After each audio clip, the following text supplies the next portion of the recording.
Akikuijieni mtu man ambaye tardhauna dinahu, nyinyi mawali mnaridhika na dini yake, ana dini safi, si dini tu, wa khuluqahu, na tabia yake.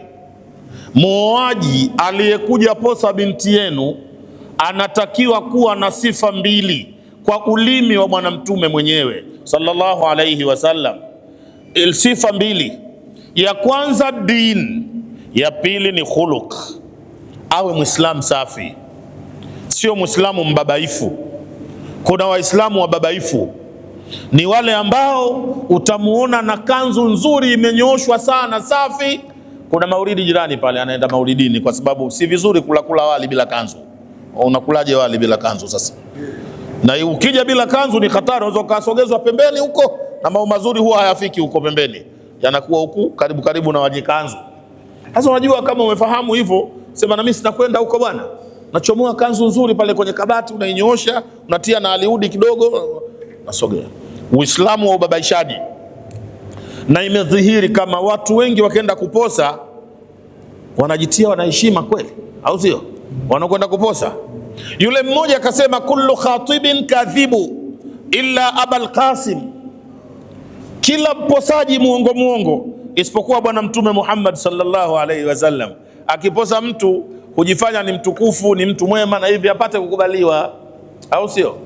Ameshika ndoano, wanavua samaki. Sasa utaacha kutia chambo? Si unatia chambo kidogo, unajitia mtu mzuri, lakini kumbe si mtu mzuri. Kwa hiyo sifa ni dini na tabia. Aridhike huyu baba wa mtoto na dini ya mtu na tabia yake. Kabla sijaingia kwenye nukta hii ya kuanzia somo la leo, ni kutoeni mashaka kabisa, darasa hizi kwa fadhili zake Mwenyezi Mungu Subhanahu wa Ta'ala zinarekodiwa, na zikirekodiwa zinafikishwa huko kwenye ulimwengu, zikaonwa, zikasikilizwa, na hili ni jambo jema sana. Ni katika wasaili ambazo Mola katusaidia zama hizi, watu wakapata mitandao ili wasaidie kupata maarifa, kupata elimu. Najua sio watu wengi ambao wanatumia simu zao na mitandao kwa ajili ya manufaa ya maarifa na elimu. Kuna watu yanamalizika mabando yao kwa kuchuma dhambi. Sasa wanaopokea darasa zetu kote zilipo, kuna jambo kwenye hii mitandao, nyinyi ni wajuzi kuliko mimi, linaitwa kucomment. Tio, kucomment, na kuna jambo linaitwa kushare, jingine linaitwa like. Kuna watu wataalamu wa hayo kunishinda mimi. Kadiri nilivyoelewa, comment ni mtu kutoa mawazo yake juu ya kilichosemwa, kwamba karidhishwa, hakuridhishwa, kafurahishwa, ndio kucomment ninavyofahamu mimi, sio? Mimi Mungu kanijalia na ninamshukuru, sishughulikagi kabisa kusoma comment. Ukishughulika na kusoma comment kwenye darasa yako, nani kaeleza nini, nani kapokea vipi, utautoa sadaka muda wako wote kushughulika na kusoma comment. Baadhi ya hao watakaotoa comment watakuwepo wanaokupongeza, wanaokushukuru, wanaofanya jambo gani sijui kukusifu, na kuna watu watakaoshughulika na kukukosoa. Wako wakosoaji wengi. Hao wakosoaji hao, nafahamu 80% kama sio 95 ya wale wakosoaji hawakuwahi kupita darasani kabisa. Anatumia akili yake tu kujaribu kumkosoa, kuweka fikra zake, na pengine kwa mtu aliyesoma vizuri tu. Hiyo ni uhuru wa maoni, uhuru wa kuongea, huria ta'bir. Mimi nadhani mtu mzuri ni yule ambaye akigundua umekosea, sio? Na kukosea ni wanadamu kabisa kabisa. Innal insana huwa mawdhi'u naqaisi wazalali walkhalali wazaighi walkamalu lillahi wahdahu. Mwanadamu ni eneo la kukosea, mapungufu, dosari, kuteleza, kasoro, kusahau. Si ndio mwanadamu huyo? Aliyekamilika mnamjua ni Allah subhanahu wa ta'ala. Inawezekana kuna mtu kagundua kuna dosari kwenye ulichosema, kwa hivyo kwa kuwa naye ana simu anaweza kuingia na kufanya comment, naye anaandika. Mimi sishughuliki na maandiki hayo. Sikumbuki asali nimesoma comment za watu lini. Sishughuliki nao, nimewaachia na wao waseme, sio? Mimi nampenda mtu ambaye atakayedhani kuna mahala mimi kama Uthmani nimekosea, nimeteleza. Mimi si mwanadamu, na mimi si mjuzi kuliko wengine. Mimi ni mwanafunzi kama nyie tu, mdogo mdogo hapa, tunatia hadithi kidogo basi.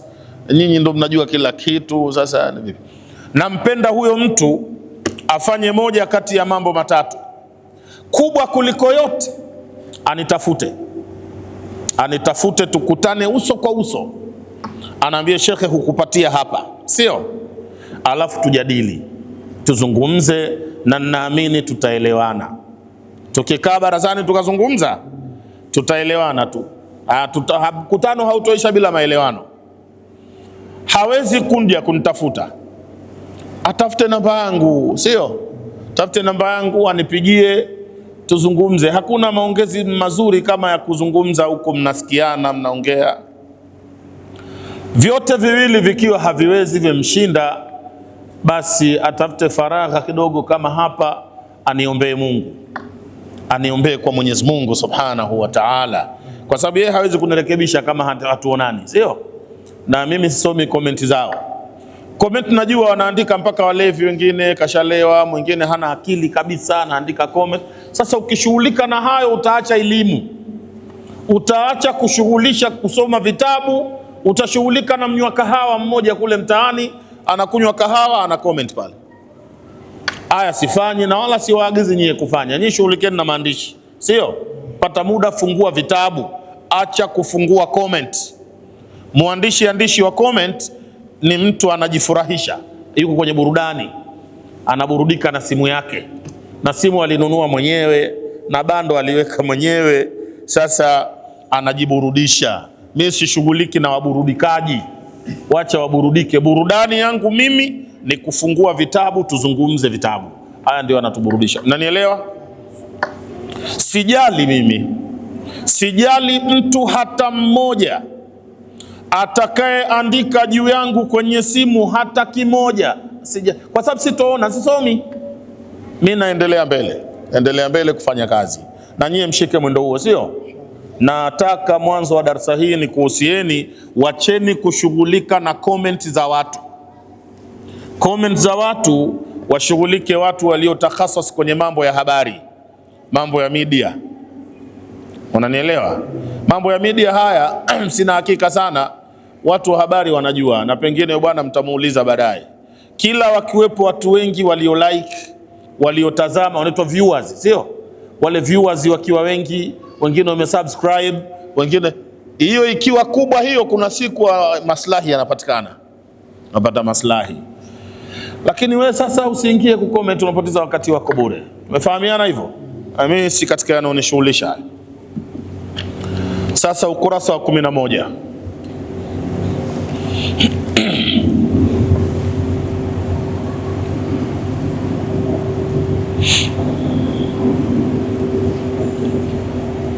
Wahakadha, na kama hivi.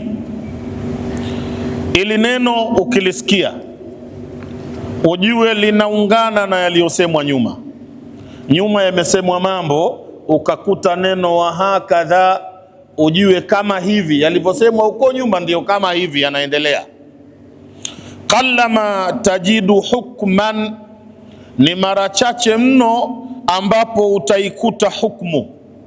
min ahkami din, miongoni mwa hukumu za dini, fil Qur'ani, ukaikuta kwenye Qur'ani tukufu, illa wa huwa makrunun bil imani billahi ta'ala, ila hiyo hukumu utaikuta imeunganishwa, imekutanishwa na iman ya kumwamini Mwenyezi Mungu Subhanahu wa Ta'ala.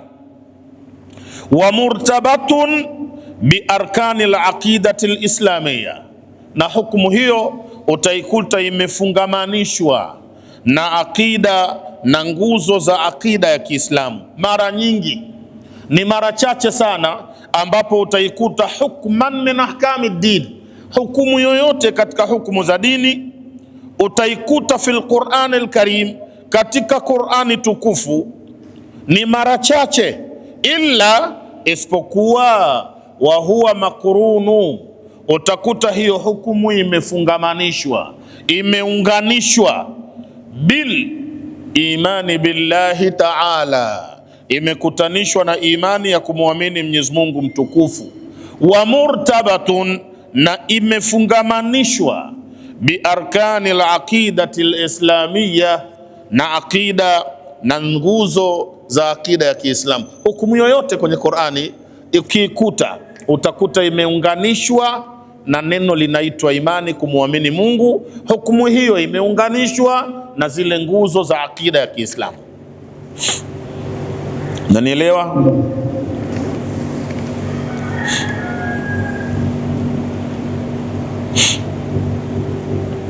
Wa bihadha, na kwa sababu ya tamko hili, iktasaba alfiqhu alislamiyu, imechuma fiqh ya Kiislamu, kadasatan diniya, ndiyo imechuma utukufu wa kidini. Ile fiqhi imechuma utukufu wa kidini kwa sababu inaunganishwa na akida, inaunganishwa na imani ya kumwamini Mwenyezi Mungu Subhanahu wa Ta'ala. Wa kana lahu sultanun ruhi, na ikawa fiqhi ya Kiislamu ina uongozi wa kiroho. Sultanun ruhiyu, ina uongozi wa kiroho. Limadha? Liannahu ahkamun shar'iyyatun sadiratun anillahi ta'ala mujibatun li ta'atihi wa ridahu, kwa sababu hukumu hiyo ni hukumu hiyo fiqhi. Lianna alfiqha, ni kwa sababu fiqhi ahkamun shar'iyya, ni hukumu za kisharia, lakini sio zimeokotwa barabarani.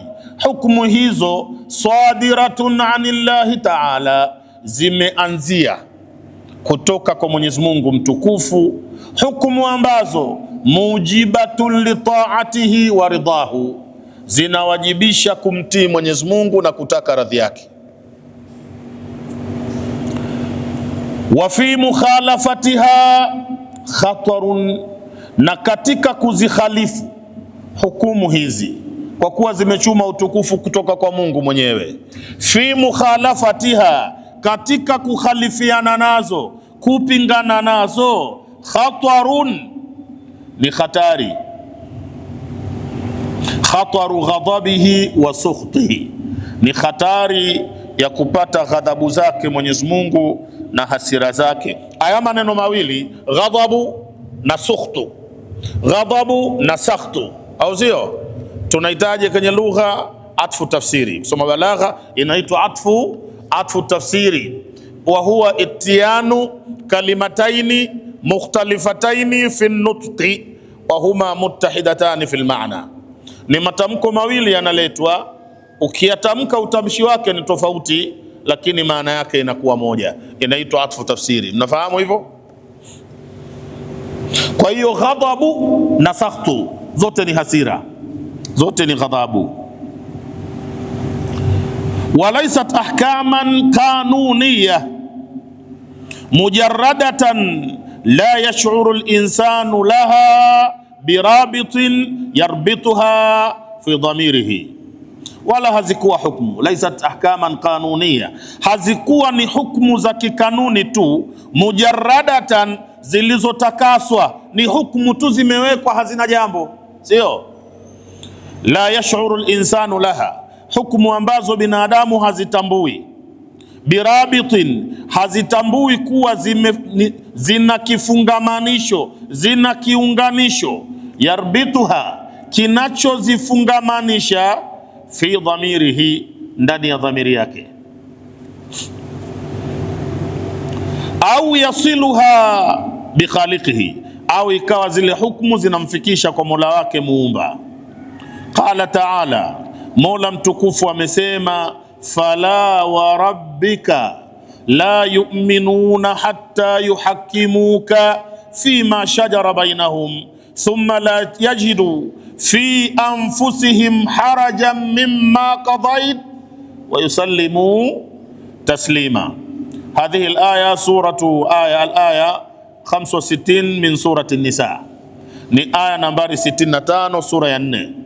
Mola anasema fala wa rabbik, na apa na cheo cha Mola wako Muhammad, la yu'minun, hawaamini, hawawi waumini watu, hata yuhakimuka, mpaka wakufanye wewe Muhammad ni hakimu, ni hakimu wao, fima shajara bainahum, katika yale ambayo wametatizana baina yao, katika yale walio. Ishtijar ni ugomvi, ishtijaru ni mgogoro, nafahamu ishtijaru ni mgogoro. Someni hadithi ya Bwana Mtume Muhammad, anasema la nikaha illa biwaliyin wa shahidai adlin fa in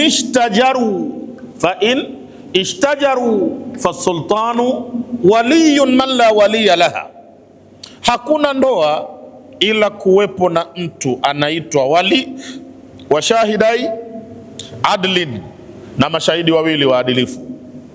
Fa in ishtajaru, wakigombana, kuna dhamiri hapa, kuna wao. In ishtajaru, wakigombana awa mawali, ikafika mahala kuna mzozo, wali wa karibu amekataa kuozesha, wali wa mbali, kuna waliyul akrabi wa waliyul abadi, sio wa mbali amekuja anasema mimi nitaozesha, wali wa karibu anasema hata haki ni yangu. Alwalayatu haqqu mustahika la yubau wala yuzau majana. Wali ni haki ya mtu kapewa na Mwenyezi Mungu Subhanahu wa Ta'ala. Yani wewe kuwa wali wa binti anayeolewa, hiyo ni haki yako, unastahiki wewe. Haki hiyo hakutoa mtu, ametoa Mola Subhanahu wa Ta'ala. Kwa hiyo kikitokea mzozo mpaka imefika hadi sasa hapawezi kuozeshwa tena, itakuwaje? Ndoa ife? Anasema Mtume, la fa sultanu waliyu man la waliya laha, itabidi sultani atakuwa wali kwa yule asiyekuwa na wali. Hapa nieleweke vizuri, msije mkaweka ugomvi kwenye familia. Baba amekataa kumwozesha binti yake, sio? Na baba anayo ruhusa kwa nafsi ya Qur'an, ana ruhusa ya kukataa na kukubali. Baba wa binti sio lazima ukija tu akuozeshe, ana khiari yake kukubali kukuozesha na kukukatalia. Tunaelewana? Kwa sababu ni haki yake. Jana mmesoma hapa aya, wala ta'dhuluhunna an yankihna azwaja, msiwazuie wale mabinti kuolewa na waliowataka. Mnanielewa? Kwa hiyo wali ana nafasi ya kuruhusu na ukataza. Mkienda kwenye hadithi ya Bwana Mtume Muhammad sallallahu alaihi wasallam, Mtume kasema idha atakum man tardawna dinahu wa khuluquhu fazawijuhu. Umesikia hadithi inavyosema idha atakum man, anzia hapa, tardawna, atakapokuijia mtu ambaye mnaridhika. Atakum, somuna kitabu hii, idha atakum, ikafu ndio mafuulu bihi, na hii kafu ni kafu ya jam'ul mukhatabin, sio? Ni kafu ya dhamiri ya wanamume, sio wanawake. Idha atakum, na dalili ya kwamba wanahutubiwa wanamume hapa ni ile mimu kule mwisho. Ile mimu inaitwa alamatu jamii dhukuri, ni alama ya wanaume wengi. Kwa hiyo wanaoambiwa na Mtume hapa idha atakum ni wale mawali wenye binti yao. Akikuijieni mtu man, ambaye tardawna dinahu, nyinyi mawali mnaridhika na dini yake, ana dini safi, si dini tu, wa khuluquhu, na tabia yake. Muoaji aliyekuja posa binti yenu anatakiwa kuwa na sifa mbili kwa ulimi wa Bwana Mtume mwenyewe sallallahu alayhi wasallam. Sifa mbili, ya kwanza din, ya pili ni khuluq. Awe Muislamu safi, sio Muislamu mbabaifu. Kuna Waislamu wababaifu, ni wale ambao utamuona na kanzu nzuri imenyooshwa sana safi. Kuna maulidi jirani pale, anaenda maulidini kwa sababu si vizuri kula wali bila kanzu. Unakulaje wali bila kanzu sasa? Na ukija bila kanzu ni hatari, unaweza kusogezwa pembeni huko, na mambo mazuri huwa hayafiki huko pembeni, yanakuwa huku karibu na wajikanzu. Sasa unajua, kama umefahamu hivyo, sema na mimi sitakwenda huko bwana. Nachomoa kanzu nzuri pale kwenye kabati, unainyoosha, unatia na aliudi kidogo, nasogea. Uislamu wa ubabaishaji. Na imedhihiri kama watu wengi wakienda kuposa wanajitia wanaheshima kweli, au sio? Wanakwenda kuposa. Yule mmoja akasema kullu khatibin kadhibu illa Abul Qasim, kila mposaji muongo isipokuwa Bwana Mtume Muhammad sallallahu alaihi wasallam. Akiposa mtu hujifanya ni mtukufu, ni mtu mwema, na hivi apate kukubaliwa, au sio? Ameshika ndoano, anavua samaki, sasa utaacha kutia chambo? Si unatia chambo kidogo, unajitia mtu mzuri, lakini kumbe si mtu mzuri. Kwa hiyo sifa ni dini na tabia. Aridhike huyu baba wa mtoto na dini ya mtu na tabia yake. Kumbe ukisoma hii hadithi imetaja neno kuridhika, man tardhauna, alokuja nyinyi mnaridhika, au sio? Huna dini, tabia zako mbaya, wali ameruhusiwa kusema huyu mwanamume simuozeshi mimi, sitaki mwanamume wewe nawe. Kwa nini? Huyu hana dini na wala hana tabia nzuri. Maneno haya akasema mazuri na anatakiwa kusikilizwa.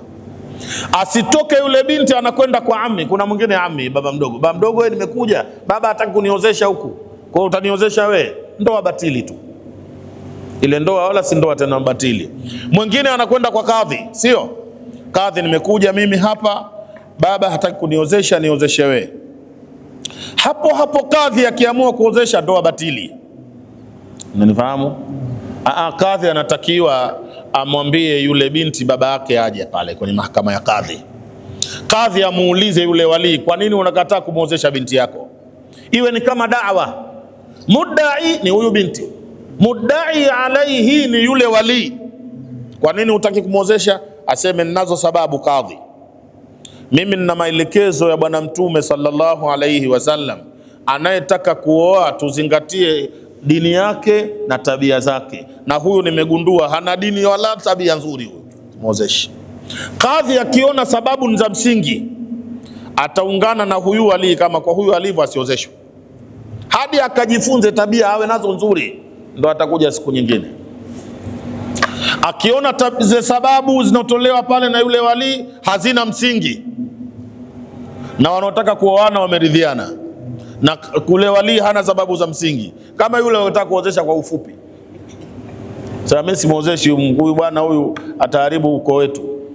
Mfupi toleo la mwisho kabisa, huyu mimi nimuozeshe mwanangu mfupi sana. Sasa siwezi kumuozesha huyu, atatuharibia damu yetu sisi. Sababu za kijinga kama hizo, kadhi anaweza akasema hata madhali binti ataka kuolewa na madhali huyu bwana atakuoa na wamekubaliana, kadhi anaruhusiwa kuozesha. Sio, mnanielewa hivi? Kwa ishtijaru ni migogoro. Mola anasema hivi, sisi waumini ametuita ya ayyuhalladhin, kwa kiapo. Kuna kiapo, fala wa rabbika, au sio? Ninaapa kwa jina la Mola wako, sawa? La yu'minuna, jumlatun manfiya, hawawi watu na imani, hawatoamini mpaka lini? Hadi lini? Hata yuhakimuka, mpaka wakufanye Muhammad kuwa hakimu wao. Wakikosana wakulete wewe kuwa hakimu wao. Hakimu kwenye lipi? Fima shajara bainahum, katika yale mambo waliozozana. Mambo ya mzozo yakitokea, wa kwanza aletwe Bwana Mtume sallallahu alaihi wasallam, na hili jambo ni amu, hadha khitabun amu, hili limeenea mabwana, misikitini, kwenye mujtamaati, majumbani. Ukiona kuna mzozo kati yako na mkeo, na nyinyi Waislamu, jaribuni kuchunguza, kwani mzozo huu bwana mtume aliuhukumu vipi? Hivi mtume Muhammad kweli hana maelekezo kwenye jambo hili? Hana alichowahi kusema? Kwa sababu si ndio hakimu, au sio? Hakimu wetu nani sisi? Bwana mtume, sio kumweka nyuma, awe ndo wa kwanza. Hamjui mtume anavyosema? Waiteni wanaojua mtume anasemaje. Jamani, saidieni, kuna jambo kadha kadha, huyu mume wangu huyu ameamua mimi anataka kuniacha kwa sababu mimi simpikii ugali. Kumbe huyu bwana hakuoa mke, alioa mpishi. Alijua kaoa mpishi wa ugali, sio? Watasoma watu maelezo ya mtume sallallahu alaihi wasallam. Elewana? Aya ni hii, fala wa rabbik la yu'minuna hatta yuhakimuka fima shajara bainahum, mpaka wamfanye mtume wakufanye wewe ndiyo hakimu katika yale waliozozana ndani yake. Sasa ukisha hukumu itakuwaje? Thumma la yajidu fi anfusihim haraja, wasikute kwenye nyoyo zao uzito na taabu. Baada ya mtume kuhukumu, asione mtu ndo hukumu yenyewe ndo hii tena, kwa nini mtume hukumu hivi? Wasione dhiki kwa hukumu alioitoa bwana mtume sallallahu alaihi wasallam. Badala yake wafanyeje? Wayusallimu taslima, wanyenyekee. Tunafahamiana? Sijui tunaelewana wasomaji?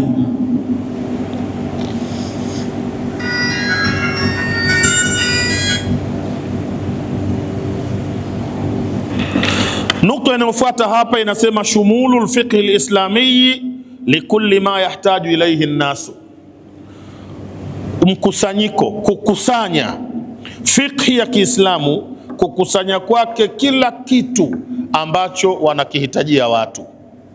Fiqhi ya Kiislamu imekusanya kila kitu yahtaju ilaihi nnasu, ambacho watu wanakihitajia. Hakuna mahitaji ya watu ambayo hayana sheria yake. Unanielewa? Binadamu, watu, si ndio sisi tunahitaji kuuza, sawa? Fiqhi imeeleza vizuri kuhusu biashara. Sisi tunahitaji kuoa, sawa? Fiqhi imesema tutaoa vipi. Tunahitaji kukodishana majumba, vitu, au sio? Hukumu, sheria imeshaeleza tutapangishana vipi majumba yetu. Sisi tunahitaji kufanya ushirika, shirka, sawa?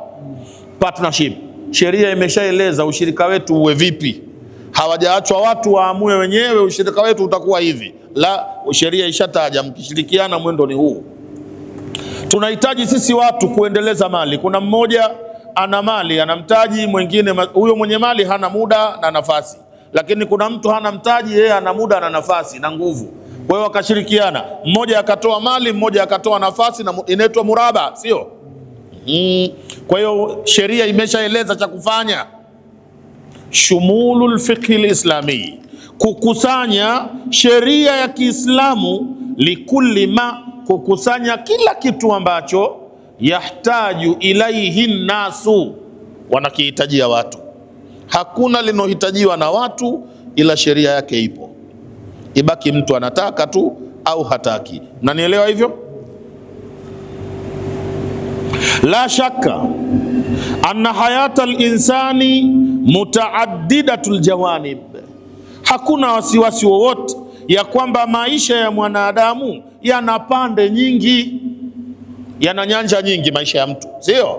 La shakka, hakuna shaka, anna hayatal insani, ya kwamba maisha ya mwanadamu mutaaddidatul jawanibi, yana maeneo mengi. Maisha ya mtu yanapanda chungu mzima, sio? Aha.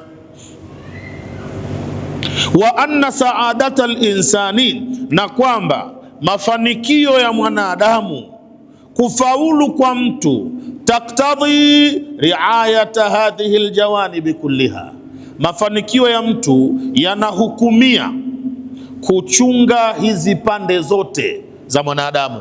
Kila upande wa mwanadamu uchungwe ili uko mbele akapate mafanikio.